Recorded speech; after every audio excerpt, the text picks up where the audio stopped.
আচ্ছা দিদি তুই কি করছু? এই যে আমি রান্না করছি, আজকে আমাদের বাড়িতে একজন খাবে তার জন্য। কি রান্না করছু? এই যে দেখ, বেগুন ভাজা হয়ে গেছে, এখানে উচ্ছে ভাজা হবে, এই যে সিম ভাজা হবে, আর টমেটোর চাটনি হবে, আর হবে আজকে পনিরের তরকারি। আর মা উনুনে ভাত রান্না করছে, ডাল করেছে, দেখা ডাল দেখা, ও ডাল হয়ে গেছে, ডাল করে নিয়েছে, আর বাঁধাকপির তরকারি। আর আমি এখানে বেগুন ভাজা আর একবার দিয়েছি, এটা হয়ে গেলে তারপরে সিম ভাজা চাপাবো।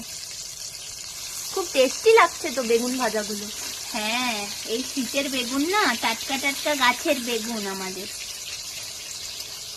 আমাদের একটা জমি আছে যেখানে দেখাবো সবাইকে, ঠিক আছে? তাহলে তুই রান্না করে নে, তারপর আবার সবাইকে দেখাবি কি রান্না হচ্ছে আমাদের। হ্যাঁ ঠিক আছে, বাই করে দে সবাইকে। বাই।